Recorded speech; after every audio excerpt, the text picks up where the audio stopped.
नेताजी को सच्ची श्रद्धांजलि देने का काम किया था और पूरे देश में मैनपुरी और नेताजी, मैनपुरी लोकसभा क्षेत्र और नेताजी का जो भावात्मक रिश्ता रहा है, तो पूरे देश और प्रदेश ने इस बात को जाना कि एक लोकसभा ऐसी भी है जहां के सभी लोगों ने उनके सबसे प्रिय नेता को सच्ची श्रद्धांजलि देने का जो काम किया। और मैं हमेशा आप सभी के लिए इस बात के लिए आभारी रहूंगी। हम सभी जानते हैं कि 2024 का चुनाव होने जा रहा है और कहीं ना कहीं यह चुनाव देश कैसा आगे चलकर होगा और क्या परिस्थितियां आगे चलकर बनेंगी देश में, यह इसका भी चुनाव है। और यह चुनाव बदलाव का चुनाव है, परिवर्तन का चुनाव है, क्योंकि आज जो देश और प्रदेश में हालात हैं वो असामान्य है। हम सभी जानते हैं कि किस तरह महंगाई, बेरोजगारी,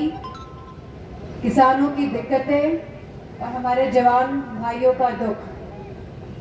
किस तरह यह सब मिलकर जो माहौल बना है आज देश में, जहां सभी वर्ग और सभी समाज के लोग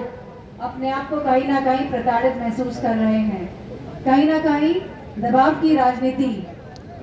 जो शीर्ष नेतृत्व है, हमने देखा कि किस तरह दिल्ली और झारखंड के मुख्यमंत्री को जेल में डाला गया और इसी तरह दबाव की राजनीति के चलते सभी प्रदेशों में अगर हम देखेंगे तो सभी नेताओं पे कहीं ना कहीं दबाव बनाने की राजनीति चल रही है, चाहे गांव-गांव हो, चाहे जिला हो, चाहे प्रदेश हो, चाहे देश हो। और कहीं ना कहीं आज सब महसूस कर रहे हैं कि लोकतंत्र और संविधान खतरे में है, क्योंकि अगर आप दबाव की राजनीति का प्रयोग करेंगे तो लोकतंत्र किस बात का। अगर आप चेयरमैनी के चुनाव में, मेयर के चुनाव में वोटों की चोरी करेंगे तो किस बात का लोकतंत्र और किस बात का गणतंत्र। तो मेरा आप सभी से यही अनुरोध है कि यह चुनाव कहीं ना कहीं पूरे देश को संदेश देने का भी चुनाव होने जा रहा है, जहां युवा साथी आक्रोशित है कि नौकरियां नहीं लग पा रही हैं, कि नौकरियों में आरक्षण नहीं मिल पा रहा है, वहीं आज किसान अपने आप को कहीं ना कहीं खाली महसूस कर रहा है, क्योंकि आज डीएपी की कीमत 3 गुना ज्यादा बढ़ गई है। वहीं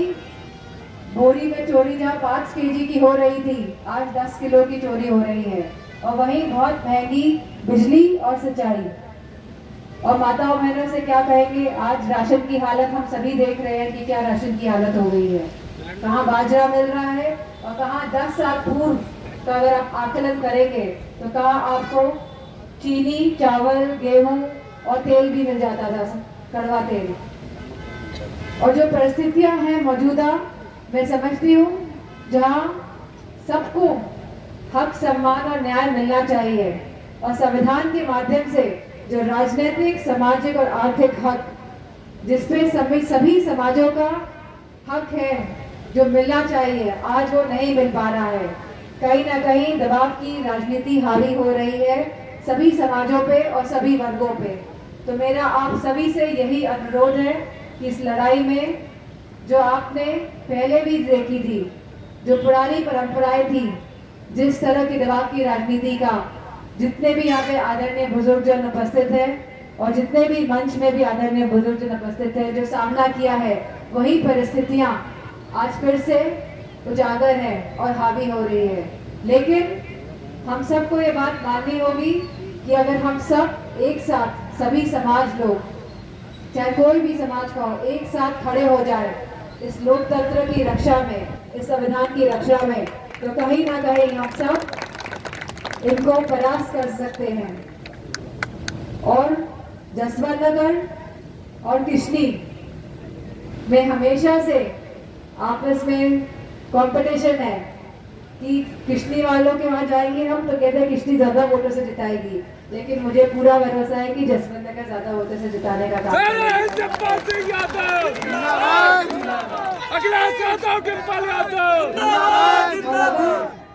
हम लोग इस देश में सरकार को हटाने का काम करेंगे लोकतंत्र संविधान बचाने के लिए, तो कहीं ना कहीं मेरा मानना है कि प्रदेश की सरकार भी जा सकती है, क्योंकि लोहिया जी ने कहा है कि जिंदा कौमें 5 साल इंतजार नहीं करती। तो इस लड़ाई में मैं आप सबसे अनुरोध करूंगी, क्योंकि बहुत कम दिन का चुनाव बचा है, अब 5 दिन का चुनाव बचा है विचार का, और फिर ये लड़ाई बूथ की लड़ाई होगी। हमारा वोट हमारे बूथ तक पहुंच जाए, अब ये इस पर निर्भर करता है। तो मेरा आप सबसे अनुरोध है कि बढ़ चढ़कर आप वोट करने जाएं,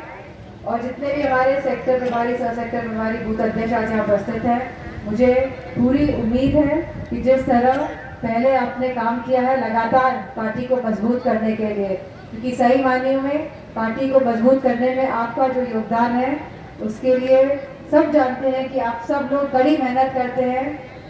पूरे वर्ष और चुनाव वाले दिन भी। तो मैं आप सबसे अनुरोध करूंगी कि आप मजबूती के साथ इस बूथ की लड़ाई को लड़ें, और आप सभी से मैं कहना चाहूंगी कि यह लड़ाई जहां हमारे संविधान को बचाने की लड़ाई है, जहां हमारे लोकतंत्र को बचाने की लड़ाई है, वहीं यह पूरे देश के युवाओं के भविष्य को बचाने की भी लड़ाई है। तो इस लड़ाई में सब लोग साथ मिलकर लड़ें, और अब लड़ाई ये नहीं है कि कौन जीतेगा, जीतेगी तो समाजवादी पार्टी ही है, मार्जिन बड़ा होना चाहिए। लेकिन अब बस संख्या बढ़ाने की लड़ाई है कि कितना वोट हम बढ़ा ले जाएं। अब की बार 4 लाख पर, और तभी दूसरे खेमे में खलबली मची हुई है, तभी बैलगाड़ी में चला जा रहा है। तो हमको समझना होगा कि जीत की लड़ाई नहीं है, ये अब हमारे लिए जीत बढ़ाने की लड़ाई है, और आपका सहयोग और आपके साथ के बगैर ये थोड़ा मुश्किल होगा कि बढ़ा कैसे ले जाए। तो आप सभी की मैं आभारी हूँ, और आप सबको मैं बहुत बहुत धन्यवाद करना चाहती हूँ। सभी माताओं बहनों को कहूँगी कि 7 तारीख को साइकिल का बटन दबाएं और समाजवादी पार्टी को मजबूत बनाने का काम करें। इन्हीं शब्दों के साथ आप सबका बहुत बहुत धन्यवाद और आभार।